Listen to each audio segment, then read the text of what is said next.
হুম। দেখলাম, আর একটা ওটা দেখছি যে যদি আমরা যদি ভাইব্রেশন ডেটা না দিয়ে মানে কোনোভাবে মানে দিয়ে করতে পারি যে উপর থেকেই মানে ধর এরকম কোন একটা রেডার টাইপের সেন্সর যে ওই মালটা নিচে যেতে থাকলো আমি বুঝে গেছি তুই কি সবকটা। বলতে চাইছিস। মানে উইদাউট ড্রিলিং আমরা যদি বুঝে যাই, হুম। উইদাউট ড্রিলিংটা বোঝাটা কিভাবে পসিবল? ওই তো আমি যেটা বললাম যে কোনো একটা রেডারের সিগন্যাল বা কিছু পাঠালাম যেটা হচ্ছে কি হার্ট গুলোকে মানে যে যখন ওটাকে হার্ট কোনো রককে হিট করছে তখন একটা আলাদা সিগন্যাল দিলো, কোনো সফট রককে হিট করলে আলাদা সিগন্যাল দিলো, এরকম টাইপস।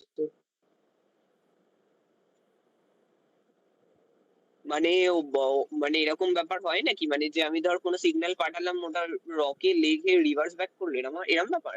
হ্যাঁ হ্যাঁ, এগুলোই তো তোর কি বলে, আরে কি সেন্সর বলে ওটাকে, ওটা তো সেম ওয়েতেই কাজ করে, সারফেসে লেগে ব্যাক করে। এবার একটুখানি যদি হাই ডেফিনেশন মানে হাই কোয়ালিটি সেন্সর হয় আমার মনে হয় ওইগুলো ট্র্যাক করতে পারবে কোনটা সফট রক কোনটা হার্ড রক।